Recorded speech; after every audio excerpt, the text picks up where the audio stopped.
Greetings, YouTube. Um, this is clearly it's a cell phone video, so it's not going to be clear. And I'm on a walk here, so the words are what are important, not the video.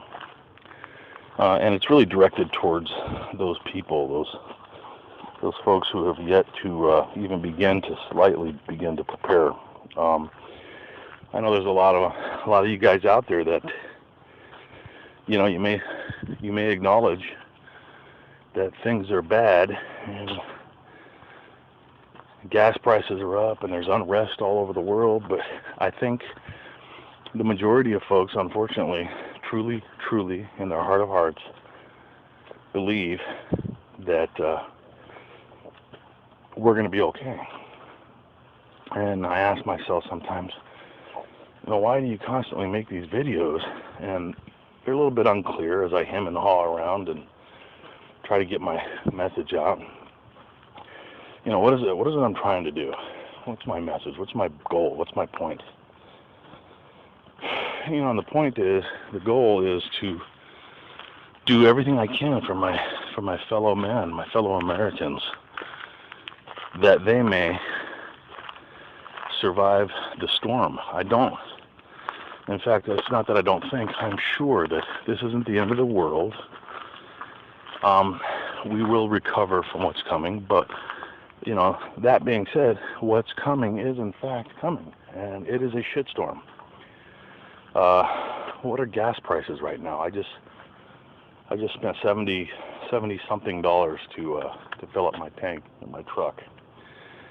That is a lot of money. Let's just forget about all the things that are going on in the Middle East. Charlie, come here. And let's think about the value of the dollar, or the lack of it. All of the racial tension, all of the things that are ready to explode at any moment here in this country. Charlie, come here, this way. Don't mess with me when I'm trying to make a YouTube video. People, I just got to be blunt with you. Many of you that have watched my videos and know that I make reference a lot of times to the LA riots. I lived in LA. I was there in the middle of that shit. That was one city. There's numerous videos on YouTube. If you haven't seen the footage of people being pulled out of their cars because of the color of their skin and beaten with bricks and left in the street and spray painted, had their crotches spray painted, not to mention the people that were killed, you need to get your family together, even the kids.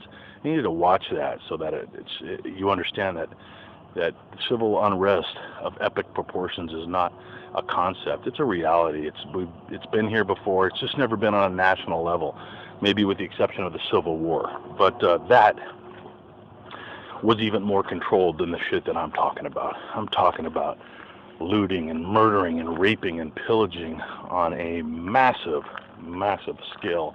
And brother, if you're not prepared, if you haven't taken steps to ensure that your family has more than just some goddamn food in the pantry and 2 Sparkletts bottles of water, you're not going to weather the storm, man. You have got to get a place to go. You've got to have a bug out location.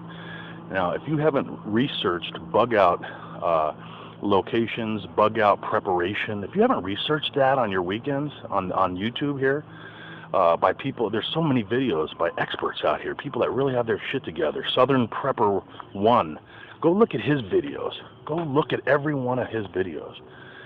And understand, man, that there are people out here that are doing the best we can to prepare our families and more importantly, to prepare you, to wake you up. You, the person who laughs or scoffs or doesn't think about it because it's uncomfortable. You got to think about it, man, because it's coming and time is short.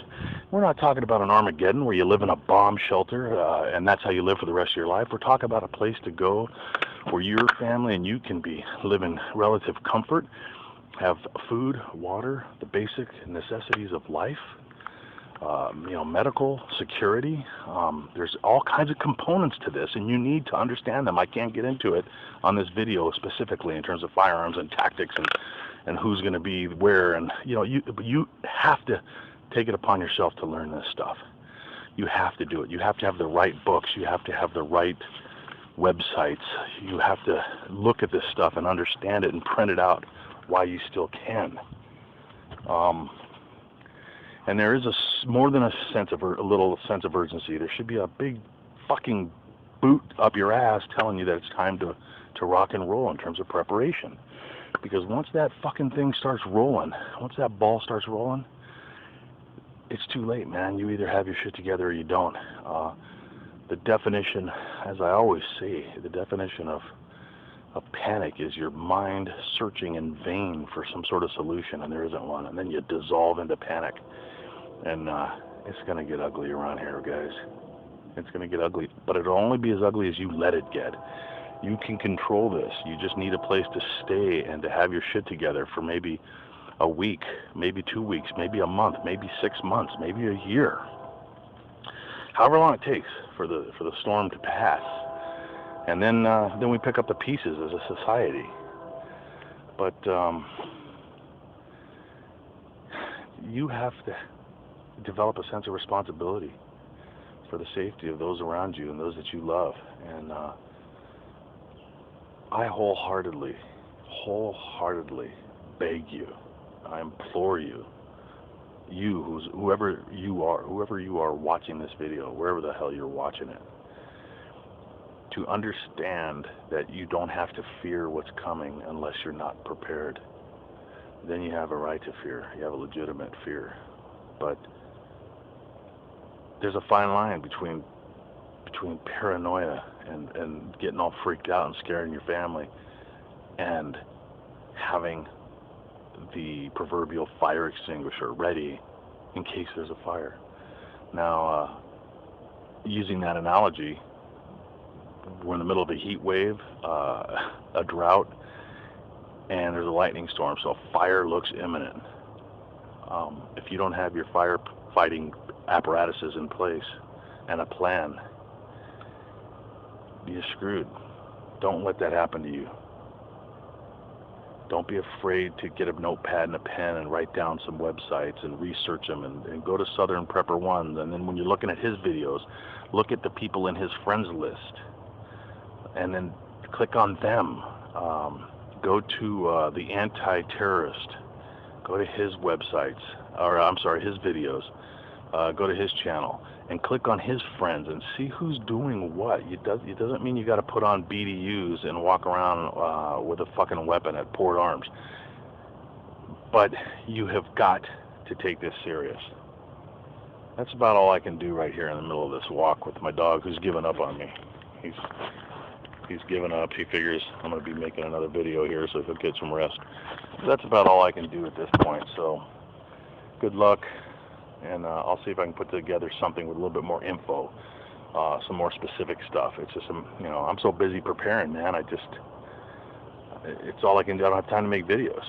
In fact, I just picked up another gun safe that I'm going to put up in the cabin, up in our bug out location. I'm going to bolt that to the floor and put my ammunition and shit in there so some hunters don't come through there and steal my shit. But yeah, every weekend I'm out there at Harbor Freight buying shit, or I'm shopping on Cheaper Than Dirt. I'm doing, whatever I can with what I can. You don't need a lot of money, man. You just need to have the frickin' wherewithal and the drive to get it done. Stay safe.